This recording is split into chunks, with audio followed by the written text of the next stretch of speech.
അസ്സലാമു അലൈക്കും വറഹ്മത്തുള്ളാഹി. പ്രിയമുള്ള ശ്രോതാക്കളെ, അധ്യാപകൻ എന്നുള്ള നിലയിൽ എൻ്റെ അധ്യാപന കാലത്ത്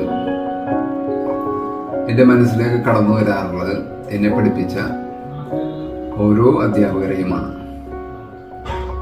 പക്ഷെ ഈ ഓരോ അധ്യാപകരും ലോകത്തിന്റെ വൈവിധ്യം പോലെ തന്നെ ഖുർആനിൽ പറഞ്ഞിരിക്കുന്ന ഇന്ന സായക്കും ലഷത്ത എന്നാണ് പറയാം. വിഭിന്നമായ അധ്യാപകരാണ് നമ്മളൊക്കെ പഠിപ്പിക്കുക. അപ്പൊ ഈ ഓരോ അധ്യാപകരുടെയും ഓരോ നിലക്കുള്ള സ്വാധീനങ്ങളും വളരെ അപൂർവമായി ചില അധ്യാപകരുടെ ചില നടപടികള് അതേപോലെ ആവരുത് എന്നുള്ള ചിന്തയുമൊക്കെയാണ് എൻ്റെ അധ്യാപന കാലത്ത് സ്വാധീനിച്ചിട്ടുള്ളത്.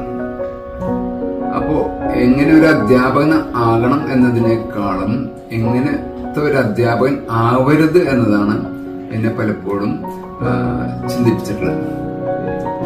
അഭിരുചി മനസ്സിലാക്കിക്കൊണ്ട് അധ്യാപനം നടത്തുന്ന ഒരു അധ്യാപകൻ ആകണം എന്നതും ആ നിലക്കുള്ള ഒരു ചിന്തയുമാണ് എന്നെ എൻ്റെ അധ്യാപന കാലത്ത് എന്നെ നിരന്തരം ഉണർത്തിക്കൊണ്ടിരുന്നത്.